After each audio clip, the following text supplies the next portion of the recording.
I'm Andy Whaley. I lead our Azure DevTools team, and we build SDKs, tools for agents, all kinds of things to help you build apps on Azure and Foundry and to make your job easier. And I'm really excited to be here today with my friend Nir. Hello, I'm Nir. I'm the guy who has to wake up in the middle of the night when there's no code bugs coming from here.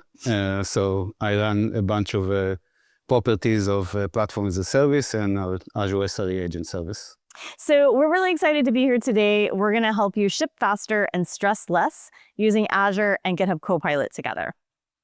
So agents are now available to help you across the whole software development lifecycle, from helping you create your code in your IDEs, to collaborating with you and your teammates and working in your repo on async issues, to helping you operate, monitor, and maintain your application. And this is what we think of as agentic DevOps. There's really key 3 ideas within this topic. One is about moving from AI-infused to AI-native. And this is that idea that you have the agents embedded into your workflows, into your tools, across that whole lifecycle. And that, in turn, increases your productivity across the whole lifecycle, which helps you accelerate your ability to deliver AI apps and agents. And so our team is working really hard to make sure that when you are building on Azure and Foundry, you have the best tools to work with all of the agents across that lifecycle. When you're coding, you can use the Azure MCP Server in VS Code and Visual Studio. Building and maintaining, you can work with the coding agent and use the Azure MCP Server there as well. And then in the operate phase, the SRE agent is there to help keep an eye on your app, help you identify issues and fix them. We're going to deep dive into each one of these and look at some of the tools and the way that you can use Azure and all of these tools together. We're going to start off with code. So you can make any agent an Azure expert with the Azure MCP Server. The Azure MCP Server brings tools to the LLM that give it your Azure subscription and context on your resources, your best practices, how you use Azure. It also always has the latest documents on Azure, the latest libraries, and best practices baked in for using things like managed identity and helping you secure your application. It also has tools that the LLM can use to access Azure and Foundry services, both control plane and data plane operations. And then there are ways that it can help you with your application deployment, as well as writing and managing your infrastructure as code assets. And then it also helps you with Azure CLI tools to just do all kinds of handy things throughout your workflow. And we'll see some of those examples today. You can use the Azure MCP Server in VS Code and now in Visual Studio, which we just announced this week, and it ships in the box with Visual Studio 2026. You can also use it in any IDE that supports the MCP protocol, like IntelliJ, the coding agent in GitHub, and also the new Copilot CLI. You can also use it to build your own custom agents as well. So we're really excited to announce the GA, General Availability release of the Azure MCP Server this week at Ignite. We now cover 47 different Azure services, and that list is constantly growing. You can see from the list on the right, it covers everything from your Azure Resource Management, diagnostics, monitoring, compute, data services, and the list keeps growing. Everything is secured with Azure Identity and just works like you normally would through your DevTools. You can check it out at the links below, and we'll have some QR codes and things later in the slides as well. Okay, and real quick announcement, I just wanted to remind everyone that the Azure MCP Server is available in Visual Studio 2026. It's generally available. This was a huge request at Build, and we're really excited to make this available for everyone at Ignite. So check it out. Whoa. Whoa. We're in. Oh, wow, we're on it. Oh, we're back. We're not in the audience this time. We're just like floating. Yeah, I like it. I like it. This is really cool. You know, Damien and David were just talking about the MCP Server for Aspire. I actually have an Aspire application called Feedback Flow, where I can do like sentiment analysis with Foundry. It has a .NET backend, .NET frontend, and it all Aspire-ified.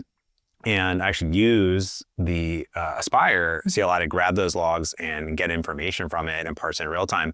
But what's really cool about this is if you're deploying applications to Azure, like I am, what I found is that there's so many best practices. And one thing that, Mandy here isn't, going through every single tool that's inside of that MCP server. But what's really neat is that you can go in and say, hey, take a look at all of my deployed resources for this application and go see if I have any security implications, see if I have any best practices that I'm missing for performance, and then, hey, go and like draft me some issues and then put them on GitHub, and you can combine that with the GitHub MCP server.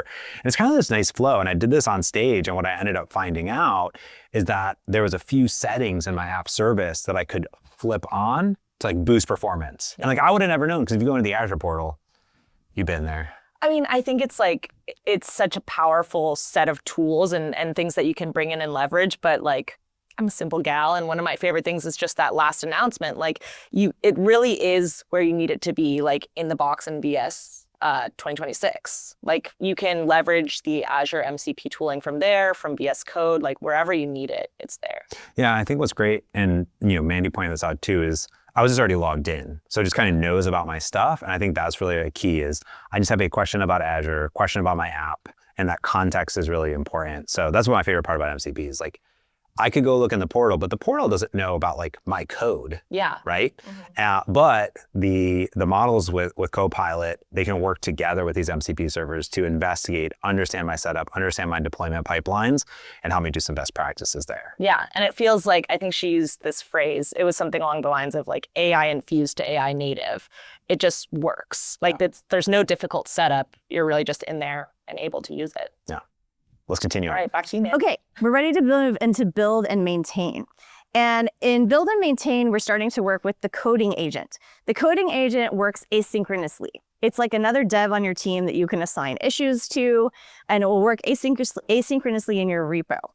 And that's great. And what we can do with the MCP server is we can configure it so the coding agent has access to all of the Azure tools we just looked at in VS Code the way we were using them.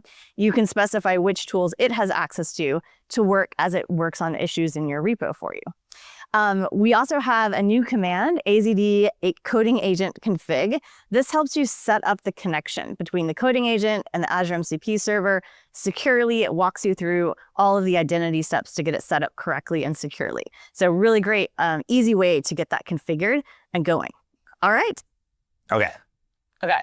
That was a quick one, but I think we should double click on it because the coding agent. Just double click. Just double, triple. Triple? Quadruple click. May you right click? Oh, right click in there as well. Yeah, whatever suits your fancy.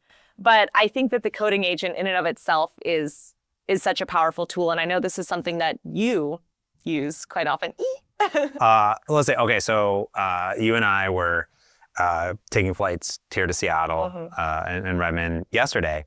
And I put out a tweet, and I was like, just doing some casual coding at the airport. And it's just a screenshot of my GitHub app where I have a task view for the coding agent and all the work that I was having to do. I have ideas, but I don't have my computer out. I don't want to connect to the airport Wi-Fi, bust on my laptop, start coding, doing stuff. I have an idea, I just give it a task to do. We have this, I encourage everyone to do this. We have this sort of, not like a requirement, but kind of like a fun thing to do at the end of the day for everyone in the team, which is assign the coding agent something to do. You're about to go to sleep, hang out with your friends and family, you're about to end the day and you have an idea or you haven't finished a task. Just tell it to do something. Totally. And you can now like at Copilot in Teams and Slack, on github.com inside of VS Code, pretty much on your phone. Like I just speak to it. Yeah. And then you wake up in the morning, that's something that's there. And I think it's great for times like that where you're like, oh, I have so many ideas. Like you're feeling really energetic. But I think also other side of the coin, like I don't want to do that right now. Like, can the coding agent take this off my plate for a second? Yeah. And I can go back in at the end, review it, and be like, all right, it's handled, delegated. Yeah, and I never think about kind of pairing up the coding agent with MCPs. However, I've been doing quite a bit of new iOS development. I talked about this with Jay, about this app that I built with only my phone. And only the coding agent. And Scott Hansen is the #1 fan. The future is now. The future is now. But what's neat about that is with Microsoft Learn MCP, and there's some Apple Doc MCPs, I can tie those two together so the coding agent knows about everything in .NET MAU. It knows everything in the Apple SDKs as well, and now everything in Azure to actually help me bring those worlds together. And I think that's super neat, and it's something I forget that I can do. I mean, I think it's like context is key. No matter what you're doing with AI, you need it to know your best practices, your scenarios, just not only so that it can effectively help you, but also keep you safe. Yeah. So I think we should kick it back to Mandy and you now. Let's do it. Next up, we are going to move into operate, and you're just going to take us through the SRE agent. Thank you, Mandy. So we operate massive amount of services. On our tool, we have Hot Service, we have ACA and Azure Functions. Together, that's something like 5 million VMs. You can imagine that we have a lot of tickets and we have a lot of support calls. And I know how many of you have to wake up at 2 a.m., go and look on some dashboard, wait for the graph to go back down and go back to sleep. And that's expensive and somewhat demoralizing. So about a year ago, when this AI thing became big, I don't know what's that about, I decided to try to automate some of these activities. And we started building SRE agents for ourselves.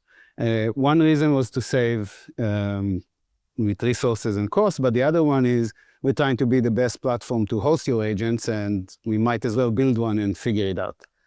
So that sort of started us down the journey. All you're going to see today has been used by Microsoft engineers for the last 9 months. And all of the features we announced this week have been tied internally, and I have a slide with some of our stats on what type of savings we got out of it. We definitely ended up not in the place where we thought we were going to start. We thought we were going to have this amazing agent that is sort of omnipotent, and you look at everything and will just say, hey, this is how we solve your problems. And what we realized that what teams and engineers want, they don't want a replacement, they want someone to just help them. And all of us have a bunch of business processes, and the way we treat our tickets and the flow of our tickets sort of enshrined in our organizational knowledge bases or in people's heads. And what the SRE agent helps us to do is very quickly automate that tribal knowledge. So with that, we have several features.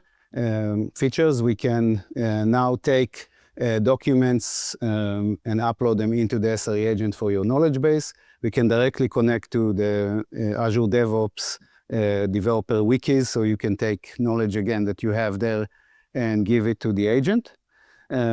We have native incident management. We will show a bunch of that in the demo, but basically you can use third-party tools or your own tools to initiate these events. So instead of you having to wake up, the SRE agent wakes up. The SRE agent can, with our sub-agent features, is able to take all of these disparate data, right? You want to query this, query that, and look at some other stuff, and it goes and enriches the ticket. So if and when we have to wake up the human, they have all the information they need to, instead of going to sort of 5 different screens of queries to figure out what's going on. We also designed it with an eye to our third-party customers. All of you use different tools in your own unique way. In Ignite, we announced MCP support. So basically now you can consume data from anyone who supports an MCP, like your Dynatrace or New Relic, where a lot of your data is sitting, but also the know-how of what constitutes a downtime from your perspective. And we also have agent-to-agent integration with Newbird, who's a SRE agent vendor as well that works cross-cloud, and with PagerDuty that we will show today. So some internal numbers. So these are sort of last 90 days. We handle this amount of tickets. That doesn't mean that we solved all of them, but we touched all of them, enriched a bunch of them. We are calculating each ticket to take about a few minutes if you have to do it yourself to collect all the queries and the data. Some of them will take you up to an hour. And this is kind of our calculation to how many hours we saved. So there's significant savings in time and allowing our engineers to focus on value-added work and on training the agent to be smarter about other types of incidents, so we can do the deep analysis or plan the architecture for the next generation. and 95% initiated via automation, it means that the agent is listening to these tickets come in and going and fixing them. I think another pause here. Yeah, pause. Yeah. When I first watched this session at Ignite, I was kind of thinking about these numbers and trying to like contextualize them, because sometimes you'll see these big, like 20K, what does that mean? And especially that 20K number, I was like, that's like almost 3 years Wow. of time. Crazy. Which I kind of blew my mind, because I was like, that, especially if you're a smaller team, you can imagine what that does for you. Yeah, it's kind of crazy because these are just from the last 90 days, right? And you said in the beginning, they've been dogfooding this internally and using it internally for the last 9 months, right? So multiply that more and more, and it kind of continues on. This is really neat. We use the SRE Agent. I use the SRE Agent. And one of the real world examples that kind of Nir was talking about, but what we've seen in a demo with Paul Yuck and other folks and previously is, you may have deployed something and get a big spike in traffic, right? We just had the big holiday season here. It'll continue to be holiday season. But if something goes down or needs to scale up, like Nir said, it never happens during work hour, right? Like, myself, we have some basically on-call time. I know my wife does it, her work, and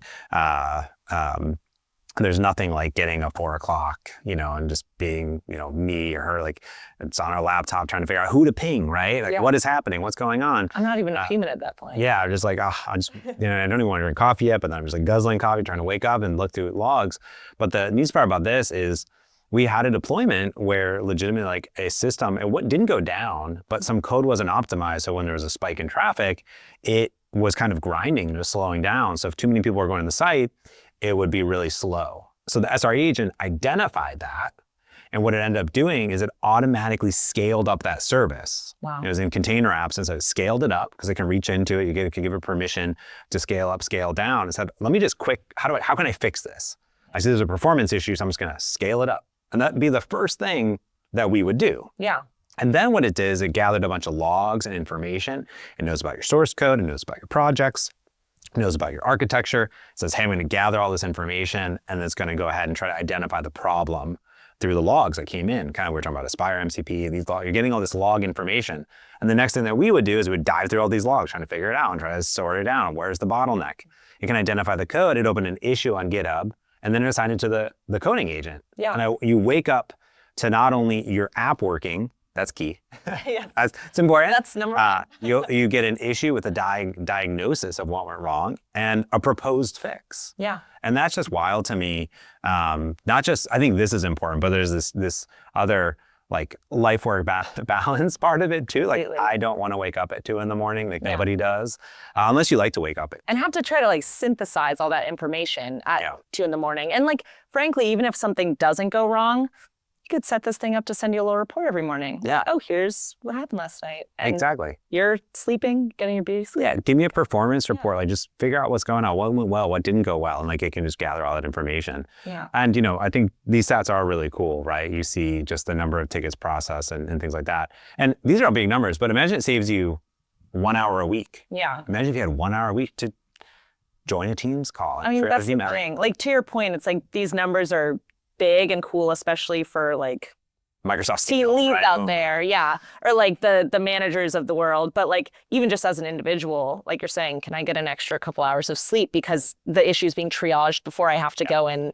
and see what's happening and try to like turn on my brain at 2 a.m. The value for me as a developer is that, right? Which is I didn't have to wake up at 2 a.m. I get like the whole day. I can now work. I can function properly that day. Yeah. And I'm in a much better spot. Yeah, exactly. Let's go. Back to you guys. Cool. So Ignite is a big release for us. As we said, all of these features were tied internally. What we found out, which was the big kind of learning, was, again, people don't want an agent that is a black box and just sort of does stuff and gives you a recommendation. They want to be able to build their own sub-agents. So we added a sub-agent builder. That sub-agents allow you to override our meta agent, if you will. So if a type of incident comes in or if a timer expires, you can run your agent. Your agent can supersede the Microsoft agent and go and do these activities. and you're able to connect tools to this agent that are in your scope. So for example, again, you use only Custo App Insights, so you'll add the Custo tool, the App Insights tool to your agent. The other thing it does, it allows you to communicate outside. So we have connectors to Teams and to email, so you can have your agent wake up, do some kind of scan of your health, and send you an email and tell you what's going on every morning. So this is sort of what we heard from customers. They want the transparency to understand how it works. The other very cool feature is we have the debug trace view. So when you build these sub-agents, you're not starting from scratch. You're starting from a bunch of samples that we have, and you can use the debug view to sort of improve your prompts. So you can run it in test environment until you're happy with it, and then it goes into production. I mentioned scheduled tasks. With scheduled tasks, it's no longer a proactive agent. It could actually have its own schedule to do stuff. So again, you can go and say, okay, I do my releases every Wednesday between 4 and 10 for those of you from the good old enterprise world. So at 11, I want to run all these scans to make sure everything is still legit and still running. So now I can go schedule that. The other thing, again, that we heard from customers is that they wanted to bring their own know-how. So that's available to file uploads, to integrating with Azure DevOps wikis, and by bringing your own MCP server. So if you have your information in Jira or Confluence or something like that, everyone has an MCP now, so you can go and get the data in, and you can go filter these queries the way you want to. Another quick pause here, and I think like just to bring it back to what we're trying to do today, a lot of new stuff has come out in the past year, but past couple months. This was a month ago, and look at all the new capabilities that they've introduced already. And I wouldn't be surprised if there's been more since then. Yeah. So I think it's really great, in this, because someone was saying in the chat, like, oh, like, is this Mystery Theater 3000? I think, yes. But also, to reiterate, sometimes when you're watching a session, everything moves so quick. Mm-hmm. You're already on to the next topic. Like, and even if we just ask Mandy and Nir to do all this stuff, like everything is happening so quick, you don't get to pause and say, okay, they said something, but what's the real world implication, right? Exactly. So, the point that we talked about earlier is like, and he's pointing out here is, yeah, there's SRE Agent, I understand what it does. And then like, oh, also like it can send me an email report. It can notify me in Teams. We can set up a whole channel and get notified. Mm-hmm. And that's going to be the entire stack, right? Not just a service. It's the health of your application. I think that's really neat. Like you said, there's a bajillion features, right? So pausing and reflecting on is important. Yeah, it's like there's the what does this mean? And then there's the what does this mean for me? Yeah. And I think the good thing about all of these sessions, beyond just our commentary we're doing today, is that they're also the full sessions with demos and other things are available on the Microsoft Ignite website. All of the things that we're doing today will also be available on the Microsoft Developer YouTube. So these are things you can really go back and reference at your leisure. You could slow them down, you could speed them up. If you're like me, 1.5 that baby. But yeah, this, like if it's not sinking in right now, there's time. Yeah, I aspire to 1.5. I'm a 1.3. Let's carry on. So we will take one quick look through that again. Once again, when you're coding, you have your IDEs and the MCP server, building and maintaining the coding agent, operating the SRE agent, and all the amazing things that Jiraj showed us. Everything that you saw today in all of the demos, you can try all of that out today. It's all available, ready for you to try. These are the links that you need to get going with it. So the SRE agent, this is info to get started. The Azure tools for VS Code, that will include the Azure MCP server as well as a bunch of other really great tools. You can also read about the MCP server standalone. And then the AI toolkit is another tool for VS Code that includes a lot of the agent building capabilities, model catalog, and ways that you might look at building your own agents. I love it. I think that full end-to-end slide, the one right before resource, kind of is that picture. You can use a little bit of that, a lot of it, all of it, one of it, whatever pieces you want. They're kind of all tied together. And I think what's neat is that kind of end-to-end story like I talked about. Like that's a real-world example, right? When I talk about the coding, it is real. I was like, I did that. And like that blows my mind. I said like this year, I not only wrote and deployed more code in my life than ever, but I also got the insight into my applications and I got the analysis and the feedback loop faster and save me more time than ever this year by using these tools together, whether you use one or a lot of them. Totally. And I think that's kind of like integral to, dare I say, the DNA of these tools. Like these are things that we are building for our own engineers as well. They're things that people are requesting. We're getting feedback on them. We're constantly updating and improving. And we encourage feedback as much as you have. Like, please let us know, because somebody's going to read that and somebody's, might try to improve the product based on it.